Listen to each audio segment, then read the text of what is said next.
exercise for Ailing Limited, and secondly, whether they can actually achieve that core protection in successfully petitioning the court.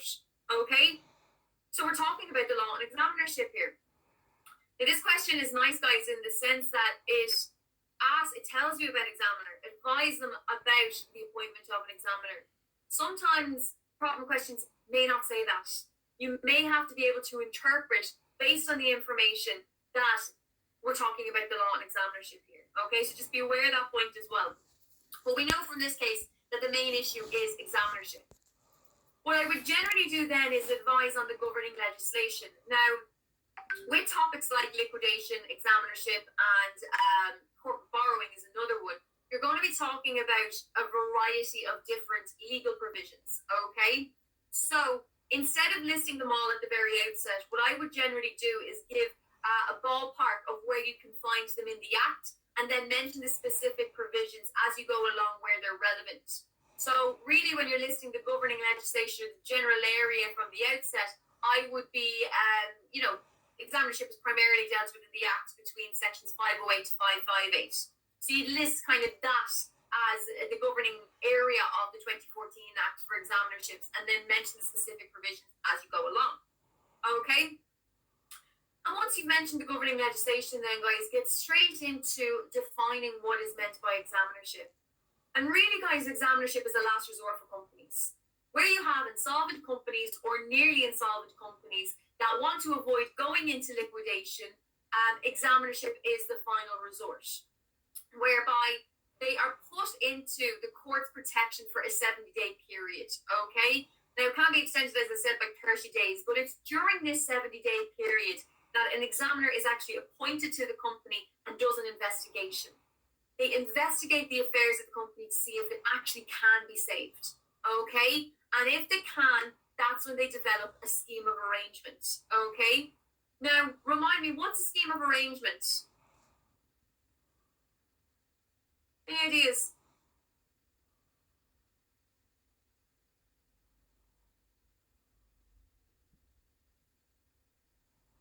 What can we say the scheme of arrangement is?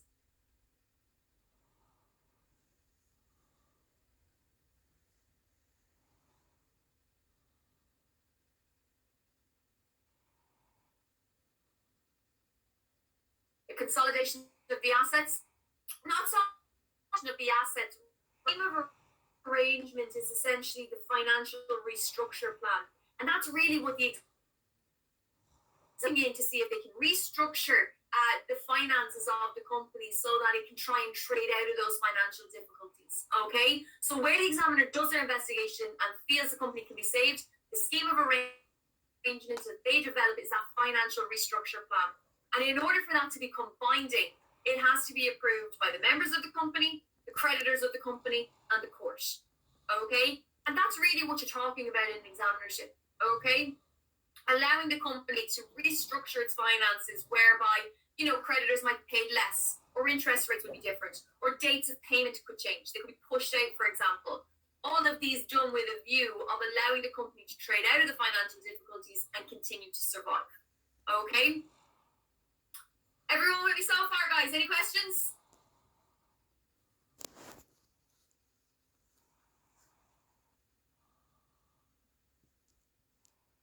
We're all good? Okay. Okay, guys, so once you've defined examinership, the first part of the question will be the quicker to get out of the way. So look at the protections that are provided to the company. And protections are predominantly dealt with under Section 540. And there's a variety of different protections. Essentially, guys, if you can imagine the protections as a bar on creditors from trying to realize their debt at all. It essentially acts as a bar to creditors. Hence why creditors really don't like examinerships. For example, once a company goes into examinership, you can't put it into liquidation, whether by court order or resolution, okay? You can't appoint a receiver. And even where you have appointed a receiver, if they were appointed within 3 days prior to the examiner's appointment, they can actually be removed, okay? You can't take steps to realize the security. And that applies whether you're a secured or an unsecured creditor. For example, if you're a secured creditor, you can't take any action to try and, crystallize a floating charge, to try and go in and appoint a receiver or get a court order over a secured asset. And if you're an unsecured creditor, you can't take court proceedings for an order compelling payment. Okay? And equally, Section 212 applications can't be brought. You can't take an application as a shareholder against the company for oppression. One of the reasons being is oppression. One of the remedies is that the company has to buy back the shareholders' shares. And that can put an unnecessary financial burden on the company while it's in examinership. So you can see the protections afforded to a company have a significant effect on creditors, okay? And quite often you will find in a lot of examinerships, creditors will be tested, okay? It's the same idea, I suppose, if you can imagine. We would deal with a lot individual insolvency, okay? And if a living individual can't pay their debts, okay? Say they have money owing to a bank, okay? The individual can't pay their debts. They can go bankrupt or they can claim insolvency, okay? They'll have to apply to the court. But an individual going insolvent or going bankrupt means that the bank might not actually get payment at all, or it may be an altered form of payment, okay? So quite often when the individual is looking, say, for insolvency, they're trying to get their personal insolvency practitioner appointed, okay? The bank will go in and contest that and say the insolvency shouldn't be granted because they're not actually insolvent for X, Y, and Z reasons. The same idea would apply here in an examinership, okay? In the sense that an awful lot of creditors do not want the examinership in place because not only does it essentially prevent them taking any action for 3 months, but it also potentially has long-term impacts on how much and when they get paid. Okay?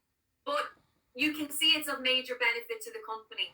And at this point in time, guys, it wouldn't do any harm to tie this point back into the question, okay? So, for example, advising Ailing Limited, we can see here that we have a creditor who's issued a demand. We have a creditor threatening the sheriff or repossession of goods that are subject to retention title clauses. And we have a bank potentially appointing a receiver. And we know, blinding you all by different colours, we know that none of those things can happen. So tying it back into the question, saying appointing an examiner would be majorly beneficial to Ailing Limited because not only could the assets not be repossessed, but the receiver couldn't be appointed and the company couldn't be put into liquidation. Okay? And that then brings you to the second, more substantive part of the question, which is how they go about appointing the examiner. Okay? And with examinership, guys, unlike liquidation and receiverships, you always have to go to court. You know the way in liquidation the company can resolve to put itself into liquidation, or receiverships, you don't have to go to court. The creditor can just appoint the receiver and go ahead. With examinership, you always need the court's permission, and it's done by way of a petition. Now, which court you go to with your petition and present that petition to will depend on the size of your company. Historically, actually, the High Court had original jurisdiction over all examinership cases, okay? However, the 2014 Act recognised, I suppose to an extent, the time and financial strains that the High Court can put on an entity. So it allowed for the Circuit Court to deal with small company examinerships. So now I suppose you have two companies with original jurisdiction over examinership cases, depending on the size of the company, okay? And in presenting a petition to either one of these courts, it can be done by a variety of different parties, including company members, directors, and creditors, okay? Now, out of all these parties, who do you think is the most common that petitions the court? Who do you think most commonly petitions the court here? Directors, yeah, exactly, okay? Directors are the most common form of petitioner. Creditors are rare, okay? In my experience, the only time I've ever seen a creditor actually petition the court for an examinership is where a company, yes, owes the creditor money, and yes, is experiencing financial difficulty, but the company is actually one of the creditor's best clients. The creditor, for example, is a supplier to that particular company.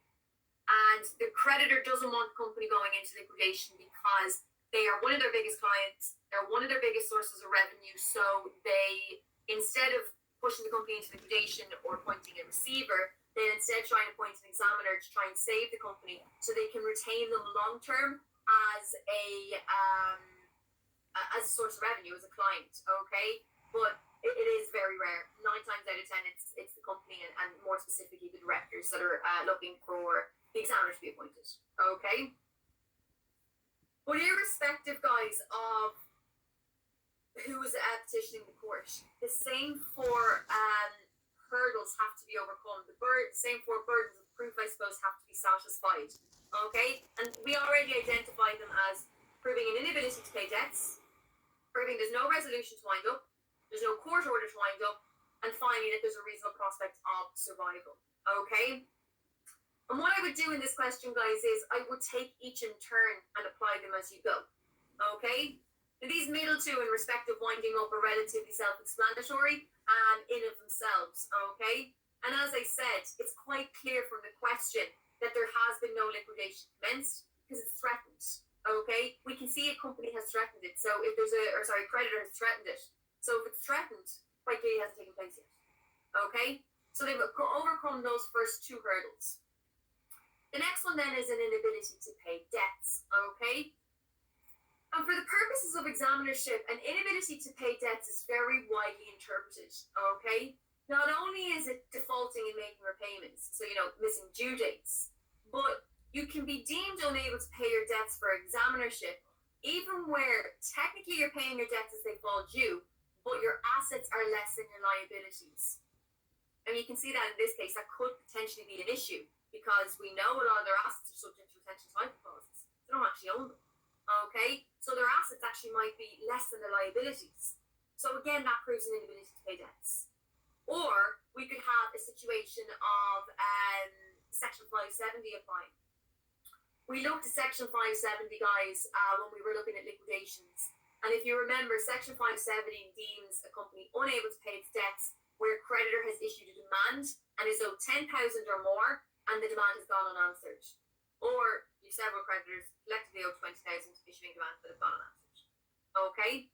So quite a broad definition here of what constitutes an inability to pay debts. And potentially, guys, in this question, it's quite clear that we have an inability to pay debts, but potentially all three of those ways of proving inability to pay debts can apply here. We know a creditor has issued a demand. If that creditor is owed more than 10,000, it's very possible Section 570 applies here. But nonetheless, if it doesn't, in order to issue a demand, a company has to have defaulted in payments. So we know they've missed due dates here. Okay? Secondly, in repossessing goods, you have to have defaulted in payment in order for the supplier to be able to do that. Okay? Equally, in repossessing goods, that could indicate that the company's assets are not as big as its liabilities. And finally, the appointment of a receiver shows an inability to pay debts. Because again, in appointing a receiver, you have to have defaulted. So quite clearly, the company is unable to pay its debts. Okay? Everyone with me so far, guys? Any questions?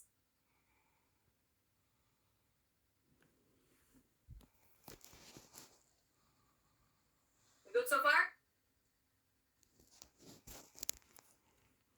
Great. Okay.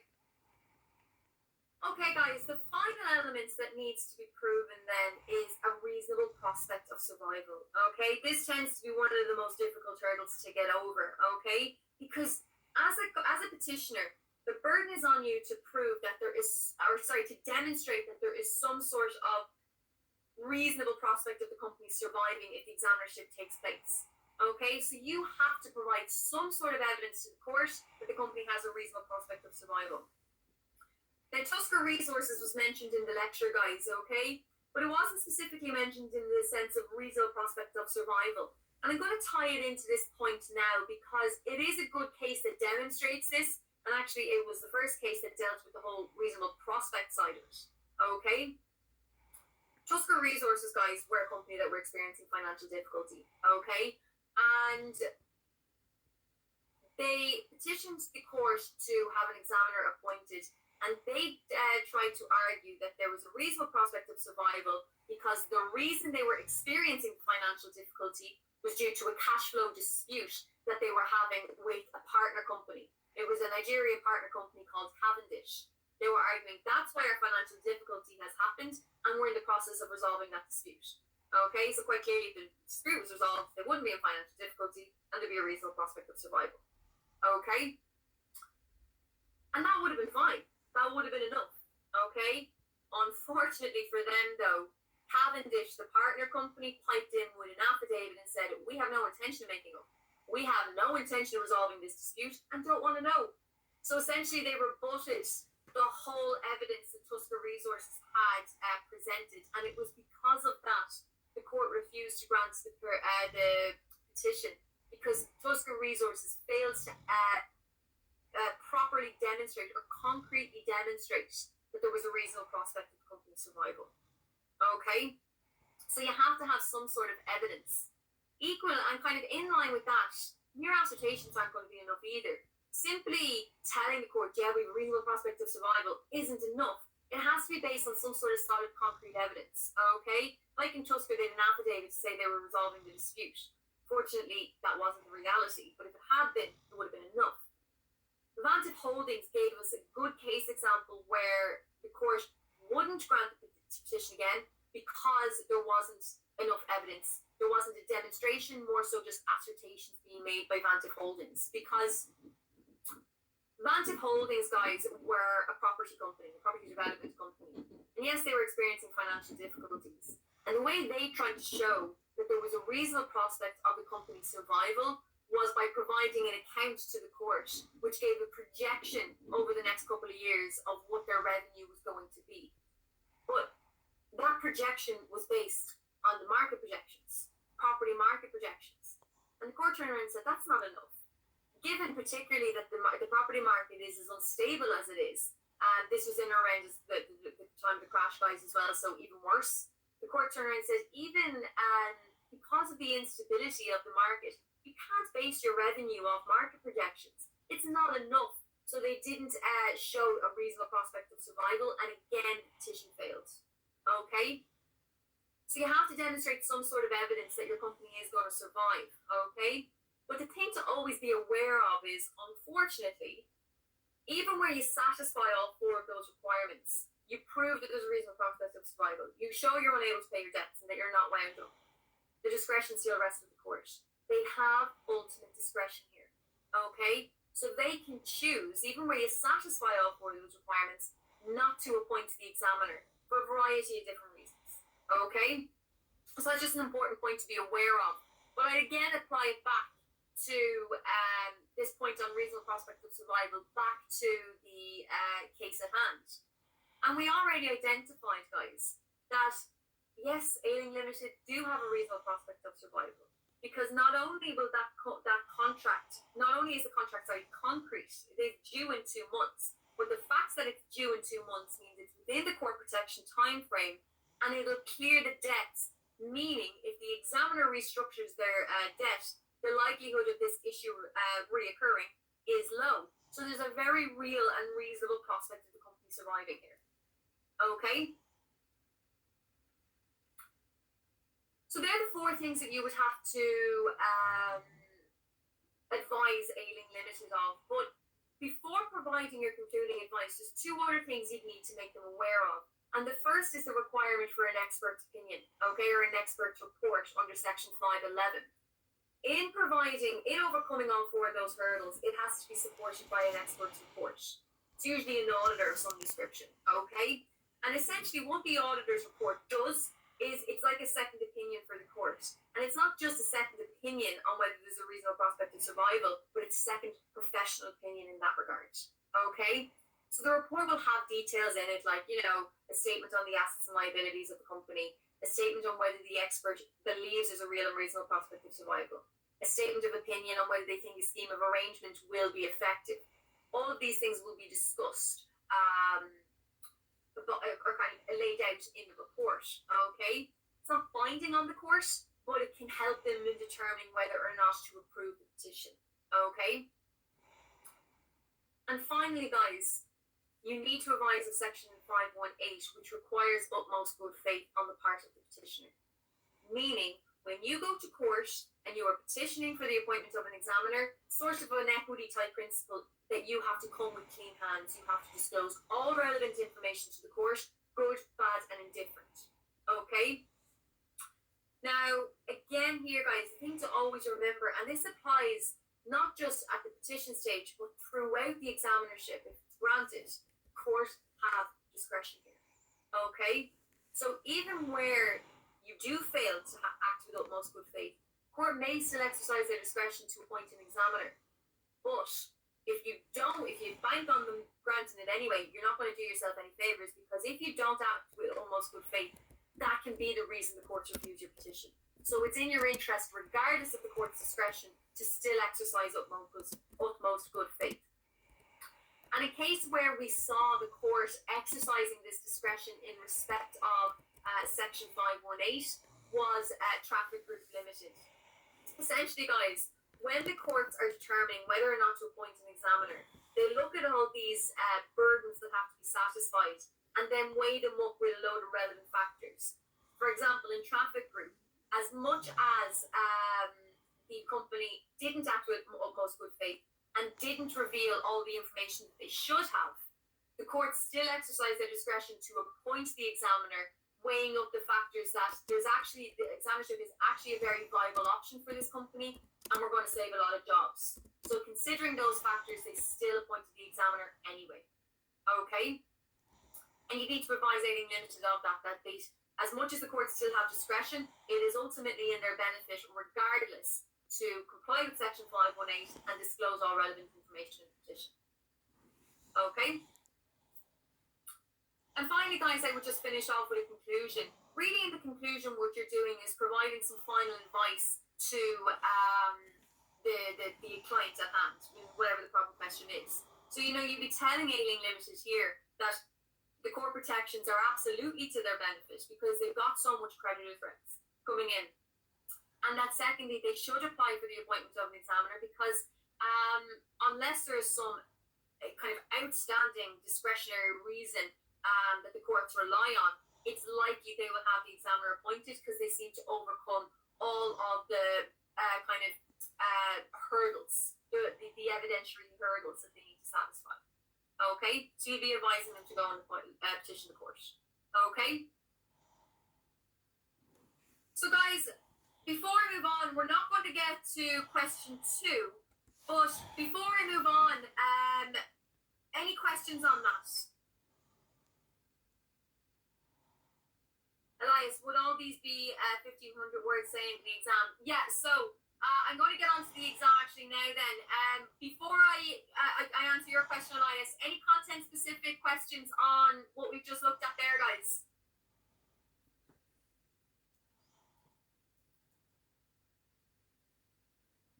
No, we're good? Okay. To get back to your question there, Elias, yeah, the maximum word count for the exams per question is 1,500 words. So you want to be very concise in your writing, but yeah, you get that in. You would fit most of that information in, okay? You wouldn't necessarily, for example, have to give all of these examples. 2, maybe 3, okay? So your information would be much more condensed, much more exacting, okay? And it should tie in with the 1,500 words, if even, okay? So guys, moving away then from the tutorial, okay? Next week is our final week of class, okay? And what I envisage doing is some sort of kind of refresher revision class. I'm going to go through some information on what to expect from the exam next week as well. Format, how it's going to be done, a paper breakdown, that sort of thing. I suppose just for preliminary purposes, the exam has 6 questions on it. You'll answer 3, okay? And the exam is broken into 2 sections. There's an A and a B section on the exam paper, okay? You are required to answer a minimum of 1 question from section A and 1 question from section B, and then your third question can be from either, okay? Section A is essentially your essay questions, and section B is problems, okay? But you're required to answer, so essentially you're required to answer at least 1 essay and at least 1 problem, and your third question can be whichever you like, okay? But I'll go through that in more detail next week. Now, what I'm going to do as well, guys, is the entire course is examinable. both last semester and this semester because there was no Christmas exam. Okay? And if there are any topics that you particularly would like a refresher on, we'll do that in next week's class. So off the top of the heads, guys, now, are there any topics you can think of? I'm hoping to cover maybe 2 or 3. Okay? But are there any topics off the top of your heads that you would like a refresher on next week?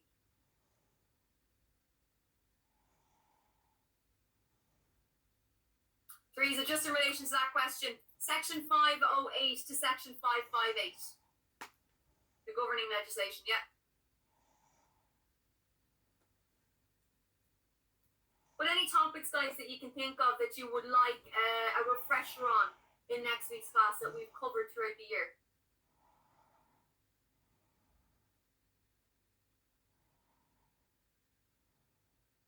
Any spring into mind?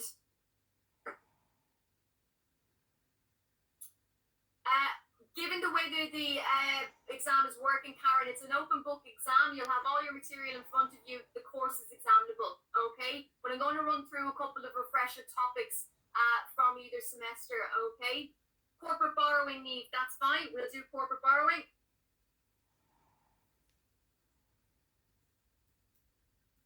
Anything else, guys, that we can think off the top of our heads?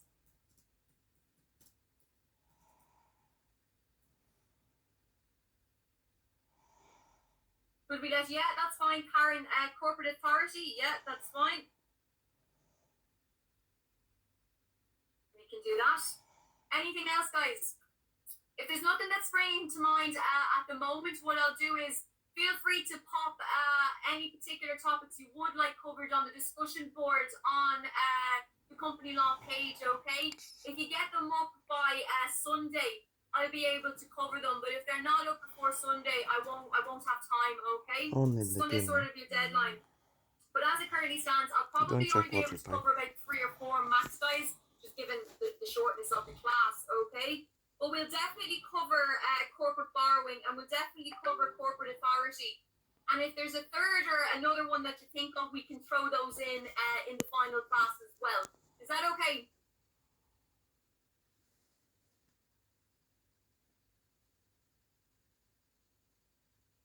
Yeah?